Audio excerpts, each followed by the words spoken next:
Hare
Krishna, Krishna Krishna, Hare Hare, Hare Rama, Ram Ram, Hare Hare. Hare Krishna, Krishna Krishna, Hare Hare, Hare Rama, Ram Ram, Hare Hare. Hare Krishna, Krishna Krishna, Hare Hare, Hare Rama, Ram Ram, Hare Hare. Hare Krishna, Krishna Krishna, Hare Hare, Hare Rama, Ram Ram, Hare Hare. Hare Krishna, Krishna Krishna, Hare Hare, Hare Rama, Ram Hare Hare. Jaya Radha Kund Bihari, Radha Kund Bihari, Radhe. Jaya Radha Kunj Bihari, Radha Kunj Bihari, Radhe. Jaya Jagannatha, Jaya Jagannatha, Jaya Baladeva Mai Subhadra. Jaya Jagannatha, Jaya Jagannatha, Jaya Baladeva Mai Subhadra. Jaya Srinath Ji, Jaya Balagopal, Jaya Srinath Ji, Jaya Giri Govardhan. Jaya Srinath Ji, Jaya Balagopal, Jaya Srinath Ji, Jaya Giri Govardhan. Jaya Gauranitai, Jaya Gauranitai, Jaya Gauranitai, Jaya Gauranitai. Jaya Gauranitai, Jaya Gauranitai, Jaya Gauranitai, Jaya Gauranitai. Jaya Prabhupada, Jaya Prabhupada, Jaya Prabhupada, Jaya Prabhupada. Jaya Prabhupada, Jaya Prabhupada, Jaya Prabhupada, Jaya Prabhupada. Nitai Gaura Hari Bol, Hari Bol, Hari Bol, Nitai Gaura Hari Bol. Nitai Gaura Hari Bol, Hari Bol, Hari Bol, Nitai Gaura Hari Bol. Jai Harinama Sankirtana, Jai, Srila Prabhupada, Jai, Anantaputi Vaishnavrinda. Jai. Om Namo Bhagavate Vasudevaya. Om Namo Bhagavate Vasudevaya. Om Namo Bhagavate Vasudevaya. Om Namo Bhagavate Vasudevaya. Om Namo Bhagavate Vasudevaya. Om Namo Bhagavate Vasudevaya. Om Jnana Timidandasya Gyananjana Shalakaya Chakshurunmilitam Yena Tasmai Shri Gurave Namaha. Shri Chaitanya Manobhishtam Stapitam Yena Bhutale Swayam Rupa Kadamaya Dadati Swapadantikam. Vandeyam Shri Guru Shri Yukta Padakamalam Shri Guru Vaishnavamscha Shri Rupam Sagrajatam Sagana Raghunatam Vitam Tam Sajivam Sadvaitam Savadutam Parijana Saitam Krishna Chaitanya Devam Shri Radha Krishna Padam Sagana Lalita Shri Vishakam Vitamscha. Hey Krishna Karuna Sindhu Deenabandhu Jagatpate Gopesha Gopika Kanta Radha Kanta Namostute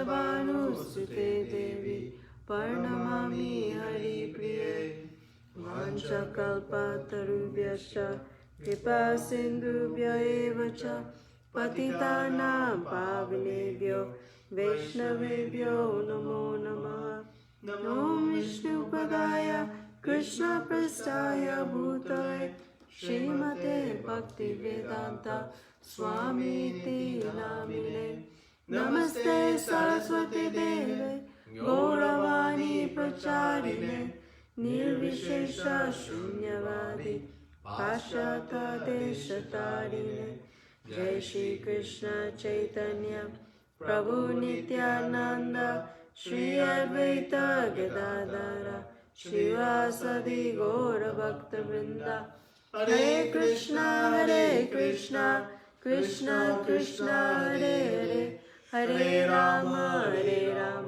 Rama Rama Hare Hare.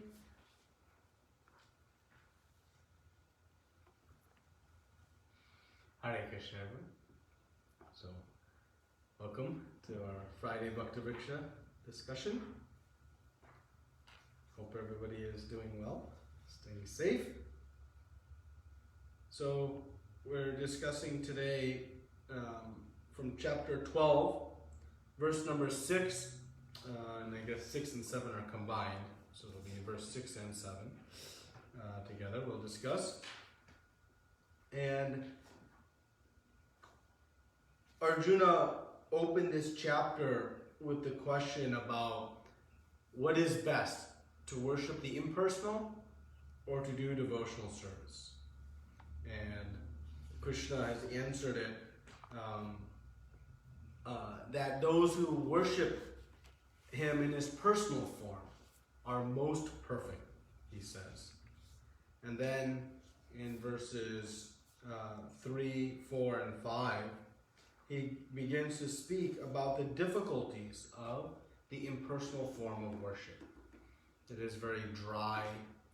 It does not allow one to engage their senses in the sweet relationship with the Supreme Lord. And so Krishna says this advancement is very troublesome. The path of devotional service, one gets to enjoy their senses with Krishna. But in the impersonal path, one must try to withdraw and restrict all the material sense desires without replacing it with something positive. So Krishna now, in the 6th and 7th verse, gives a very, very powerful statement. And these two verses should give us great confidence in the process of devotional service and great faith in the process of devotional service. And also in its potency, or how powerful bhakti is. So these two verses are very, very important and very powerful for us. So we'll read the verse and discuss some of the purports today. So the verse reads, "But those who worship me, giving up all their activities unto me, and being devoted to me without deviation, engage in devotional service, in always meditating upon me, having fixed their minds upon me, O son of Pritha, for them I am the swift deliverer from the ocean of birth and death." It's a very powerful statement Krishna is making in two verses here that are combined. So we'll discuss each of them in detail. So read the purport. Somebody would like to read the purport? Or at least one of the paragraphs? Share some of the reading.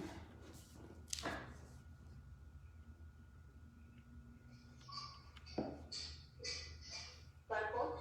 Yes. It is explicitly stated here that the devotees are very fortunate to be delivered very soon from material existence by the Lord. In pure devotional service, one comes to the realization that God is great and that the individual soul is subordinate to Him. His duty is to render service to the Lord, and if He does not, then He will render service to mine. As stated before, the Supreme Lord can be appreciated only by devotional service. Therefore, one should be fully devoted. One should fix his mind fully on Krishna in order to achieve him.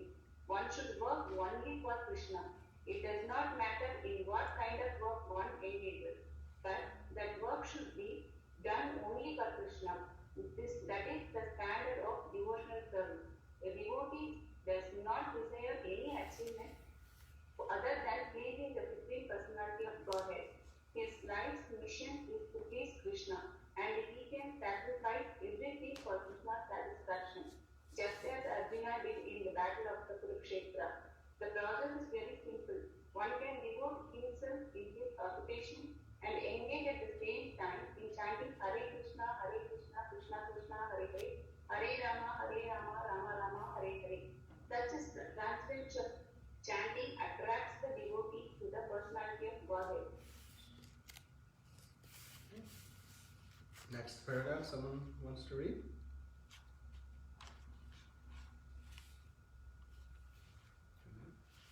The Supreme Lord herein promises that without delay, he will deliver a pure devotee, thus engaged from the ocean of material existence. Those who are advanced in yoga practice can willfully transfer the soul to whatever planet they like by the yoga process, and others take the opportunity in various ways. But as far as the devotee is concerned, it is clearly stated here that the Lord himself takes him. The devotee does not need to wait to become very experienced in order to transfer himself to the spiritual sky. Next paragraph.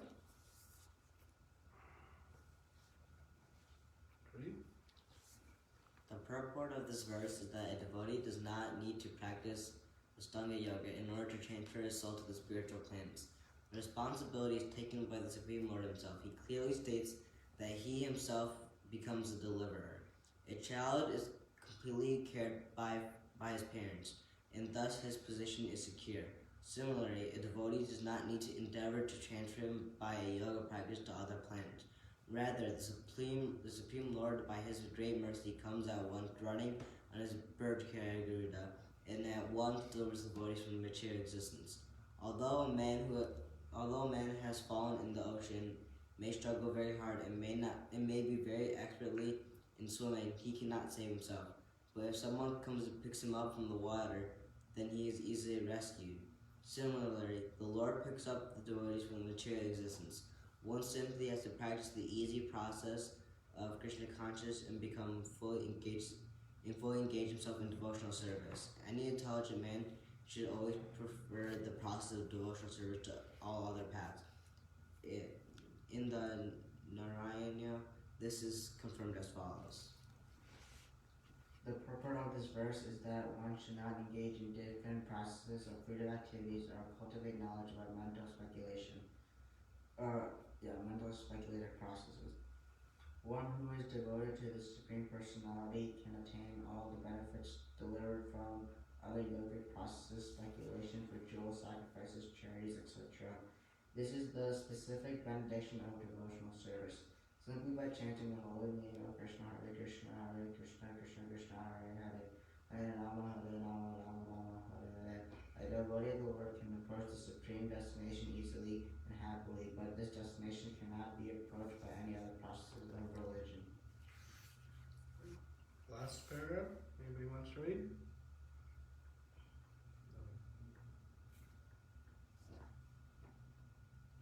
Okay, I'll read. The conclusion of the Bhagavad Gita is stated in the 18th chapter. Sarva dharma parityaja mamekam sharanam vraja aham tvam sarva papebhyo mokshayishyami ma suchaha. One should give up all the processes of self-realization and simply execute devotional service in Krishna consciousness. That will enable one to reach the highest perfection of life. There is no need for one to consider the sinful actions of his past life, because the Supreme Lord fully takes charge of them. Therefore, one should not futilely try to deliver himself in spiritual realization. Let everyone take shelter of the Supreme Omnipotent Godhead, Krishna. That is the highest perfection of life. So, Just read the verse again. But those who worship me, giving up all their activities unto me, and being devoted unto me without deviation, engage in devotional service, and always meditating upon me, having their minds fixed upon me, O son of Pritha, for them I am the swift deliverer from the ocean of birth and death. So here we see a very powerful couple statements by Krishna. So what do we see how powerful devotional service is? What evidence in this verse or in the purport can we point to show how wonderful and magnificent devotional service is? Let's have some participation today. My voice is dry.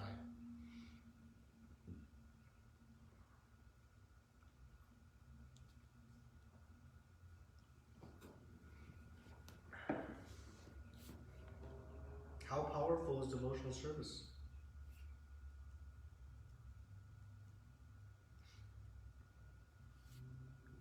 Those who practice devotional service, Krishna himself comes Okay. to pick them up.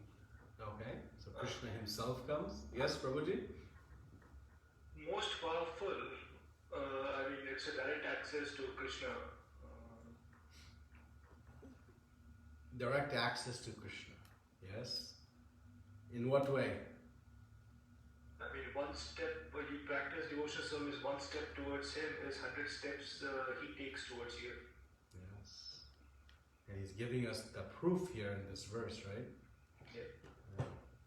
Any other observations on the glories of devotional service from this verse?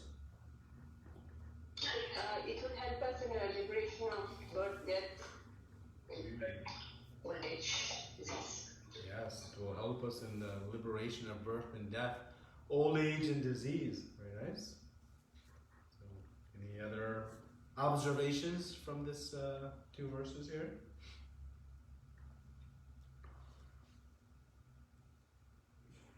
If we chant Hare Krishna, Krishna Krishna, Hare Hare, Hare Rama, Rama Rama, Hare Hare, that will be the most powerful devotion, considered as the most powerful devotional service.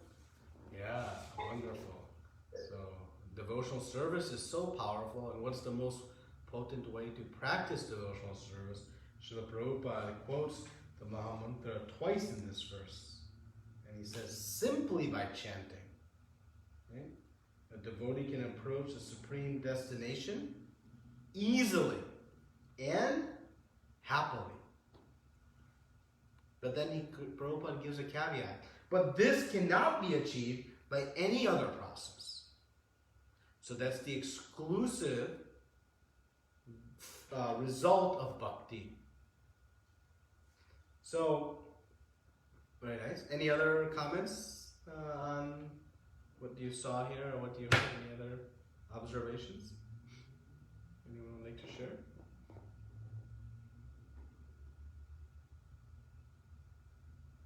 Okay. Well, please interrupt if you do. Oh yes, one more. Only look to Krishna Prema. Only route to Krishna Prema. Yes, is devotional service. Nice. So,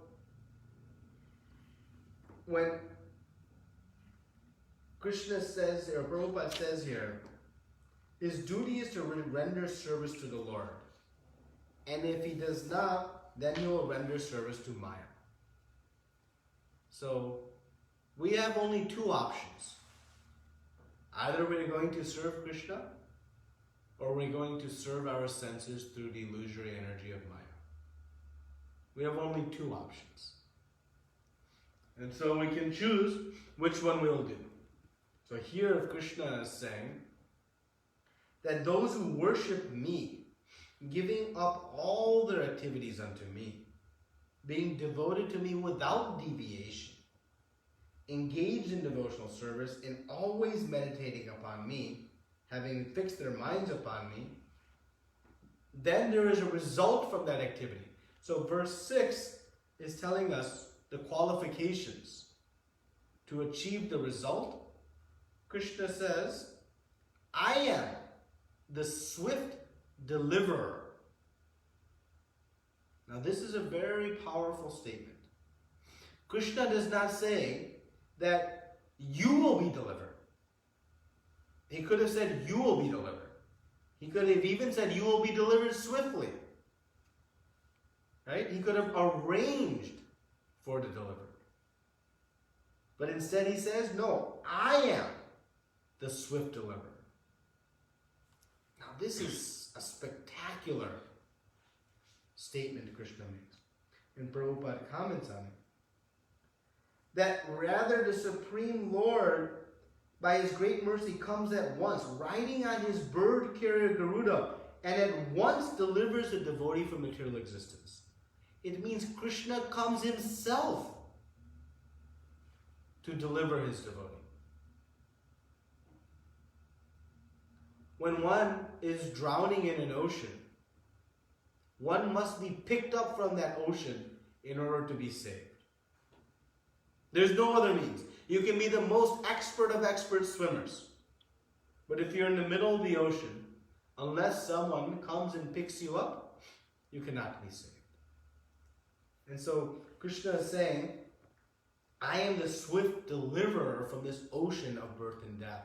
This material world is like a giant ocean that engulfs us. So on one hand, it seems very hopeless. I'm in an ocean. How am I going to get out? But here Krishna says, to my devotee, I come and personally take them. And Prabhupada says, how difficult is the process of devotional service? He says the process is very simple. One can devote himself in his occupation and engage at the same time in chanting Hare Krishna, Krishna Krishna, Hare Hare, Hare Rama, Rama Rama, Hare Hare. Prabhupada's making a very important point. That one doesn't need to, go to the forest and renounce their life and take to the process of devotional service. No, he says, one can devote himself in his occupation, whatever duties they have, and still chant the holy names of the Lord to attract the attract the mercy of Krishna. So this is the simplicity of the process. Is it so complicated? No. Just chant, just chant, just chant. And the devotee doesn't, Prabhupada says, need to be very experienced in other means. Right? Through these different yoga processes, Ashtanga yoga, one can perfect the ability to transport themselves to different planetary systems. That takes lifetimes of often an intense, arduous practice, which must be done perfectly in order to achieve the result. But here, one doesn't have to be even experienced in such means. Simply chant the holy names of the Lord. And Prabhupada says the word simply twice. And he also uses the word easily in speaking about the beauty of devotional service. Right? So this is the nature, the power of Krishna's reciprocation. And nobody reciprocates with us like this. Nobody. Suppose the president of some big country invited you to see him. Say, you can come and meet me. Now, will the president come to your doorstep, knock on your door, and say, let's go? And then take you to his plane, and then ride with you and bring you back to, his royal place of ruling? Best case, you'll get some invitation. You'll make your arrangements. You'll go through so many steps of security. You'll wait and wait and wait, and then you'll have some chance to have an audience. And for that, we will be very grateful, very happy. But here, Krishna, the Supreme Personality of Godhead, is saying, not I arrange for your deliverance. He says, I come personally to retrieve you. And how long do we have to wait? He says, swiftly. Swiftly. This is how potent and how powerful devotional services that Krishna becomes so pleased, so happy by devotional service that he comes and personally delivers you. Any other process of spirituality generates this type of result? And any other process is as simple yet this effective? By simply chanting the holy names of the Lord, one can attract the attention of Krishna. And he will personally come on his carrier Garuda, as Prabhupada says, and deliver one. Nowhere else in the world will find this type of reciprocation. Yet the Supreme Lord himself is doing this. And Prabhupada comments in the purport that one who's devoted to this Supreme Lord attains the benefits of all other yogic processes. Different speculations, rituals, sacrifices, charities, etc. That is the specific benediction of devotional service. What does that mean? It's the all-in-one process. Everything is contained within devotional service. So it has this amazing potency and ability, yet it's simple in execution. The simplicity is startling, and the results are even more startling, that it'll attract Krishna himself. So now, let's discuss the first part of this verse, though. What type of devotion should we aspire for?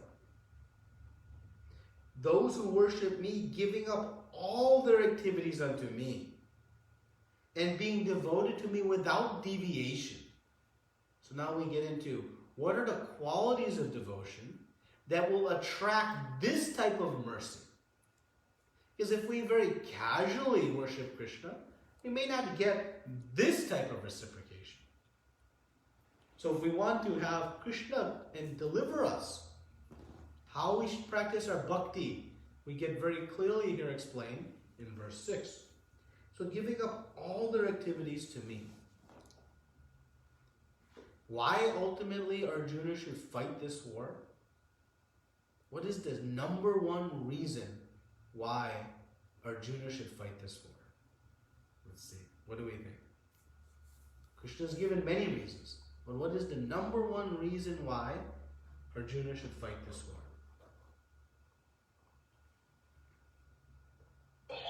Because Krishna says so, that's why. Yeah, that's it. Because Krishna says so. Because Krishna wants it to. When Krishna wants it, there's no other consideration. Is it good for me? Is it good for this? What will happen? Because Krishna has the perfect plan. So one who gives up all their activities to Krishna, meaning they have no more desires, no more wants, even the want of liberation, the pure devotee doesn't want. Even though the result is Krishna will liberate them, the devotee is not desirous of that. Right? Chaitanya Mahaprabhu says, Janmini Janmini Shure, Bhaktir Haitiki Toy. That even birth after birth, what is my prayer? Give me devotional service. Just allow me to do devotional service. Even if it results in birth after birth. So the pure devotee has no desire even for their own salvation. And how one can come to that desire when one knows the supreme love Krishna has on all of his devotees and the great happiness and bliss in devotional service. That one doesn't even need to ask. They know Krishna is going to come anyways. Why need to even want liberation? Krishna will do what he thinks is best.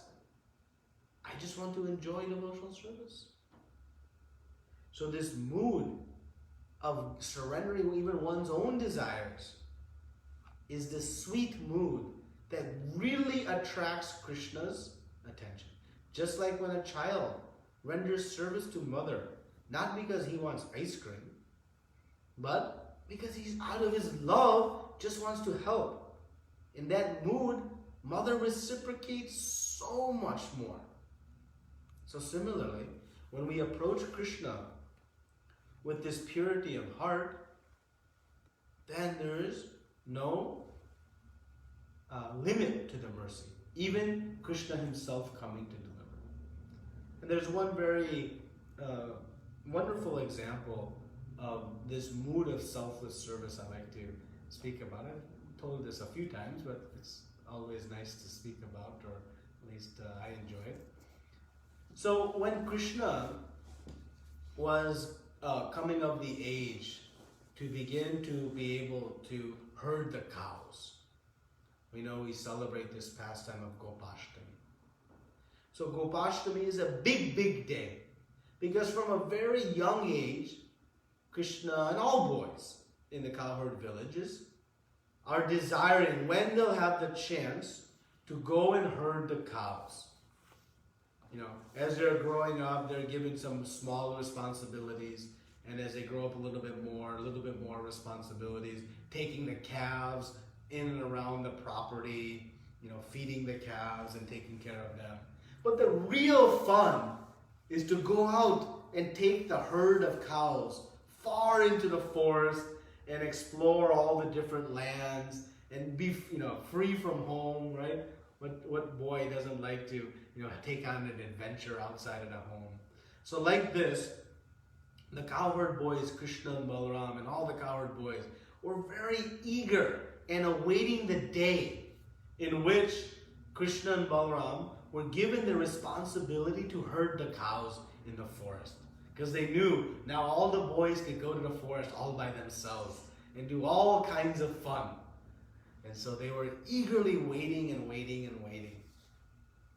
Of course, in their excitement, there was some great distress. Mother Yashoda was very saddened, wondering how she could be separated from Krishna, how he'll be safe in the forest, away from her sight, you know, away from her being out of earshot. So she was concerned. The gopis were concerned. Oh, we cannot see Krishna playing in the, you know, courtyard of Nanda Maharaj. Certainly Srimati Radharani was very, very saddened. So, as the boys were very excited for this day of Gopashtami, and many other arrangements were made, but they went out for grazing the cows. Now, the boys, you can imagine how excited they would have been to participate in this first day of grazing the cows, and how much enthusiasm they would have had to be with Krishna as this rite of passage, this new era had begun. So on this day, one of Krishna's dearmost friends, Subal, performed the most selfless of service. He knew that Srimati Radharani would have a strong desire to also herd the cows with Krishna, to participate in this very important pastime. And he knew that Krishna would enjoy her association in this activity. Now, of course, which Subal and all the boys wanted to be part of this also. But how selfless was his mood of service? Knowing what would please Krishna, he enacted a very sweet pastime in which he went to Srimati Radharani's house with the ploy of looking for one of his calves who have wandered away. And in this way, he goes and meets Srimati Radharani. And he tells her that Krishna is here herding the cows and he is missing you very much. You go in my dress. So Subal gives his dhoti and kurta and turban and everything. And Srimati Radharani dresses up just like Subal, looking like a cowherd boy. And Subal says, I'll stay back here and pretend I am you, recovering from some illness, and no one will interrupt. And you go out carrying a calf, dressed like me, and no one will detect you. They'll think it's me having found my calf. And you go and you be with Krishna. Now, Subal is sitting in a room by himself, hiding, while all the other boys are enjoying with Krishna. And how he got to that position? Because he gave up his spot for the pleasure of Krishna. He knew Krishna's happiness would be increased more in the presence of Srimati Radharani instead of his own. And so, not thinking selfishly, what I want to enjoy with Krishna on this most important day, he surrendered that and facilitated the meeting between Krishna and Srimati Radharani.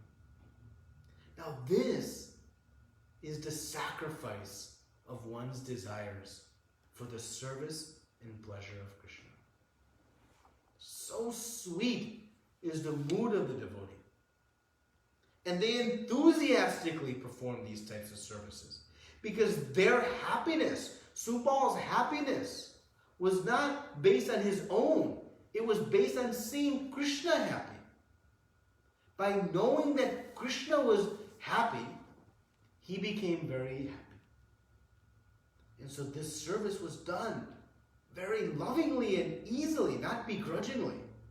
Okay, fine, I'll take one for the team. No. It was out of great enthusiasm and great intelligence. He could have made it very simple. There's no way, Jatila and Kotila are there. How I'll be able to break through their 5-star security barrier and get around. Impossible. He had a very good reason to say it couldn't happen.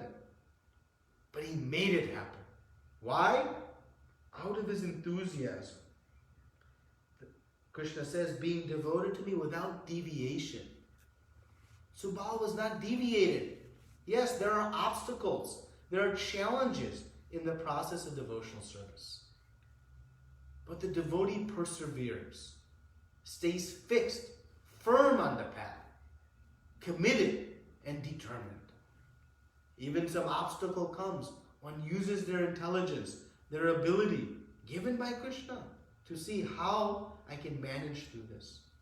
And Subal gives great effort, was not going to be deterred to unite Krishna with his eternal consort. This is the mood of devotional service.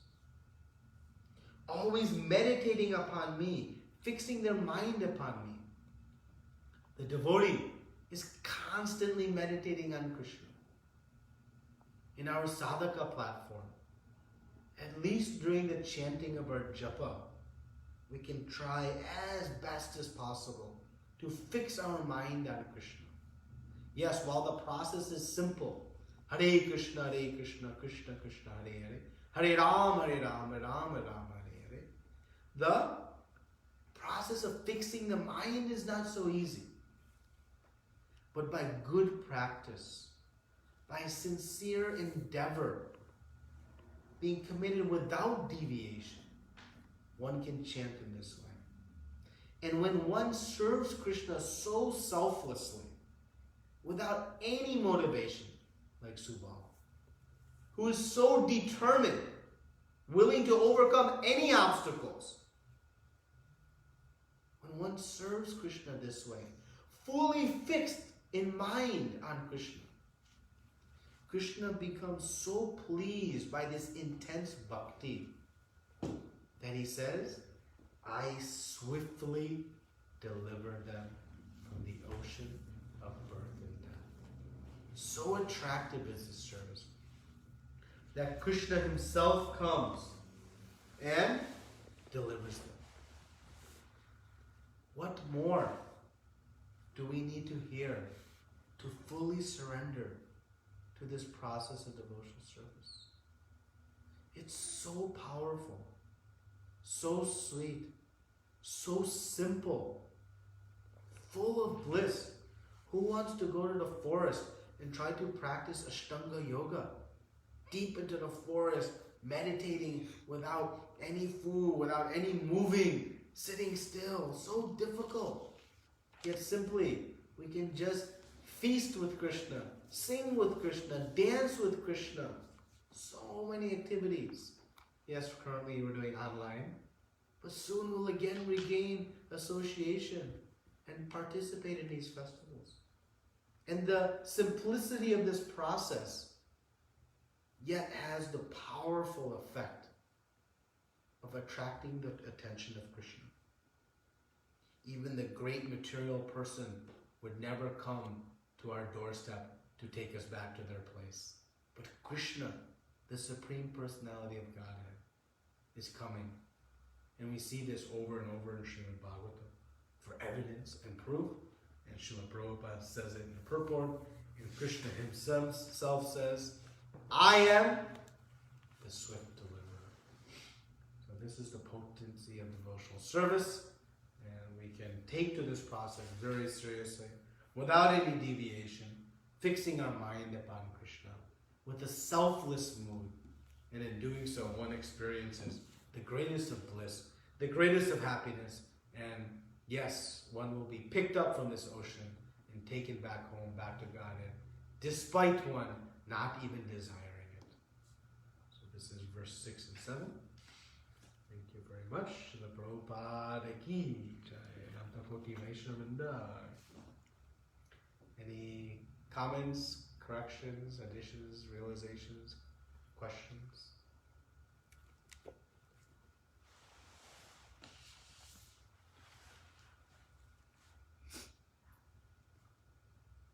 Yes? Hare Krishna Prabhu, when Srila Prabhupada says Who's pure... asking?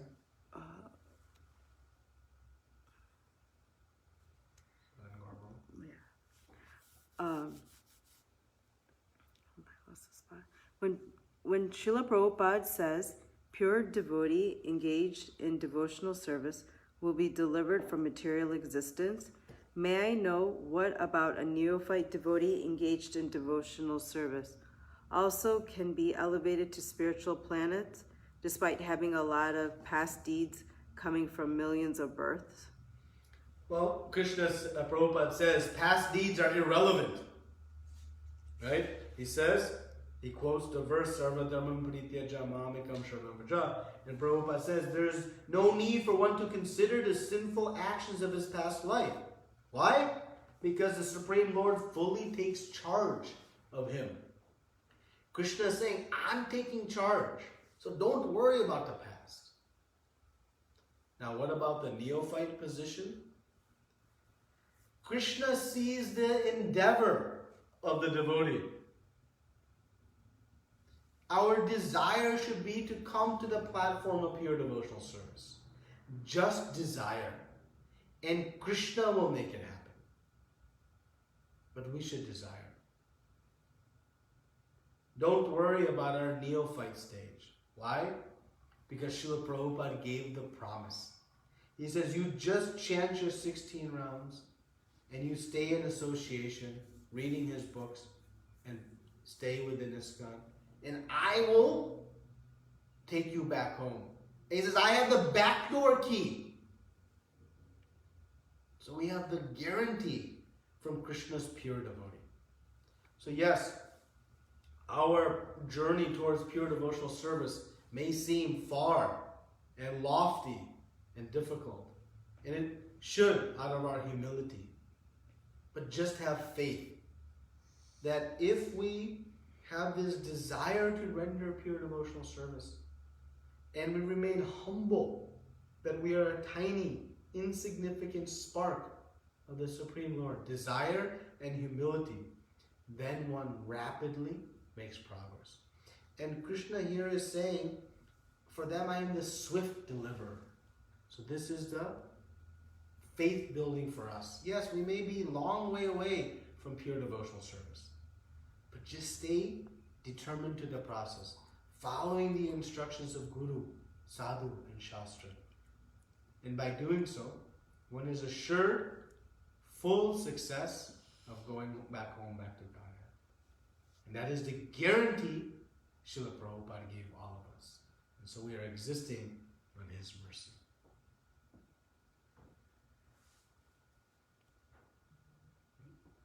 Any other questions or comments? Hare Krishna Prabhuji. Hare Krishna. In this chapter, in second verse,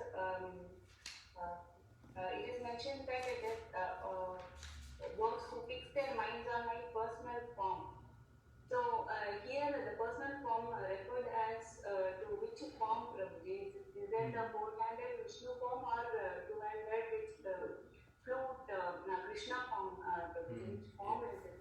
Yeah, and so he's speaking specifically about his two-handed form, his ultimate form, right? And the original form of Krishna is his two-handed form, flute in hand, threefold bending, tribhanga, right? Black hair, chubby cheeks, shark-shaped earrings. All this is described. That is Krishna. From there, he expands into different forms, including different, forms of Mahavishnu, Garbhodakshaya Vishnu, Shirodakshaya Vishnu, different forms of Narayan, and like that. But the original source of everything, Anadir Adir, Govinda. That is Krishna in his two-armed form. And that, yeah. Go ahead, Matata. No, go ahead. Yeah, two-handed with the flute, that Krishna form is represented that personal, goddess. Yeah, so that is the original form, but when we think about the four-handed form of Lord Vishnu, remember Vishnu and Krishna are the same person in two different moods. So they are not different persons. So when Krishna says, worship me in my personal form, one can choose to worship Krishna in his forearm, Lord Vishnu or Narayan form. It is a different mood of worship. It is a mood of worship that exists in Vaikuntha. But within the whole spiritual realm, in the middle of Vaikuntha resides Goloka Vrindavan.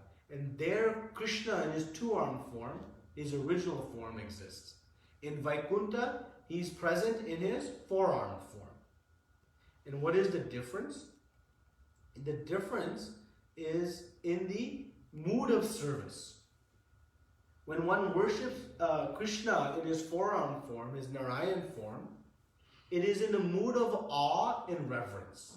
There's great splendor, grandeur, a very reverential service. When one worships Krishna in his two-armed form, it is on a more personal, intimate level. There is no awe and reverence. It is more intimate. And so the example Prabhupada always gave is like the Supreme Court judge. The Supreme Court judge in the courtroom, one interacts with that judge in a very formal and procedural way. But that same judge, when he goes home, interacts with his wife and children and friends in a very intimate way. Same person, but the mood and relationship is different. One in the office, one at home. So like that, Krishna is at home in Goloka Vrindavan. And at the end of the 11th chapter, the universal form, that's why Arjuna says, after seeing the four-armed form, he says, I now want to see you in your original form. And then he shows his two-armed form. So they are different in nature, but they are, remember, the same person in different mood. But the original form is Krishna in the two-armed form. That is from whom everything else emanates. Is that okay? Thank you. And one more question to me. Yes. Yes. I'm having actually one of the classes he told me that while doing any job or doing any work like driving a car or doing some other household work, we should not chant the Hare Krishna Maha Mantra. So whereas like here, Srila Prabhupada in the Bhagavad Gita, he mentioned one can devote himself in his occupation and they engage at the same time in chanting. So what does it mean? This is not the offense or so how it means? Yeah. How can we understand it? Very nice question, because this is the detail. So we have two types of chanting in our sadhaka platform. What sadhaka means, we are in the process of purifying. We are not yet fully purified. So in the purifying process, we have our japa, our chanting that is japa, our 16 rounds of dedicated japa. That japa we should do very focused, not multitasking. We call two-handed japa. One hand on the steering wheel, one hand in the bead bag. One hand on the stove, one hand in the bead bag. One hand on the phone. No. Our japa should be very protected and isolated and just focus on our japa. Once we're completed our japa, beyond that one can chant all day long. But that chanting, we don't count towards our focused japa. So while we're driving, we don't want to drive with hand in the bead bag. First of all, it's dangerous, right? We should drive with two hands. Cooking with hand in the bead bag is dangerous, right? But we can chant, just chant, and be chanting, and all day long, as long as again, we're not doing anything that requires so much focused attention on the other side, we can chant. And we see Mother Yashoda all day long, she was chanting the glories of Krishna while churning the butter, while doing different household activities, just constantly chanting. So that is the difference. So we can chant anytime, anywhere, any place. And then our japa, specifically, we just focus that japa more dedicatedly and not all together. But otherwise, there's no place, no time we cannot chant. Is that clear, Mataji? Yeah, yes, Prabhuji, thank you very much. So that's what I misunderstood and stopped chanting doing work. No, yes. So I just want to clear that. Oh, sorry, I made a misspoke earlier, but yeah, no. No, I misunderstood. Thank you. Yes, chant all day long. And that is our goal. Why we do such dedicated japa, it's to bring out this taste for chanting 24/7.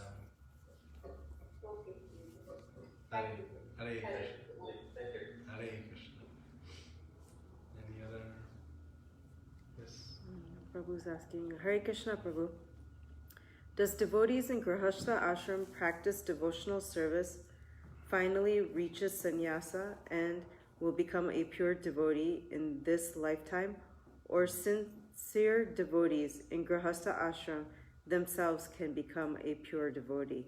Can you quote examples here, Prabhu? Who's asking? Madan Gorpal. Yes. Very nice. So, yes, Prabhupada says in your occupational duties. So, Grihastha ashram is also an ashram where one can achieve perfected devotional life. It is not that one must go to another ashram.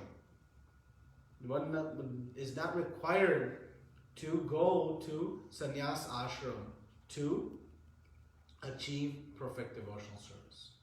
Because this real sannyasi is not one who changes their dress. The real sannyasi is one who is renounced from all sense desires. And so in the Grihastha ashram that can happen also. And the Grihastha ashram is a very potent ashram to promote devotional service. Because husband and wife and children together inspire each other in the process of devotional service. So actually Grihastha ashram is very, very potent. And we have many, many, many wonderful examples. Srila Bhaktivinoda Thakur, who is considered the seventh Goswami, who revived all of Chaitanya Mahaprabhu's teachings. He was a Manjari from Goloka Vrindavan, sent by Chaitanya Mahaprabhu, pure devotee of the Lord. And he was a Grihastha, whole life. He had, many sons, including the great Bhakti Siddhanta Saraswati Thakur. So we see, Lord Nityananda was a grihastha preaching this movement. Right? Advaita Acharya, Srivas Thakur, right? Except for Chaitanya Mahaprabhu and Gadadhar Pandit, grihasthas. So, and we see even, in today, modern time, many wonderful devotees are in grihastha ashram. So, yes, the ashram doesn't define the potential for perfection. It is the practice within that. Because you can go into sannyas ashram and you can also struggle with so many desires. Right? So it is not that in order to complete the process, one must change their ashram. That is not the case. One can remain in this grihastha ashram. Ultimately, in senior age, one should go towards vanaprastha ashram, which Srila Bhaktivinoda Thakur comments on, should be practiced by living in the holy dhams and rendering devotional service. But we have so many wonderful examples of this ashram amidst us, and yes, it is most potent. So perfection is defined by our execution based on our grihastha. And that's what I was asked this question recently, about this idea of part-time and full-time devotees. A grihastha isn't a part-time devotee. If all their activities are centered around pleasing Krishna, including their office work, including their career, including their housework, including raising children, then that makes them full-time devotee also. So full-time, part-time is based on how many desires I have, not based on my ashram. So, yes, rest assured, this grihastha ashram is very, very powerful. And one need not change it for completing the process. And that's why Prabhupada says, one can perform their occupational duties and at the same time chant Hare Krishna. That's okay? Any other comments or questions?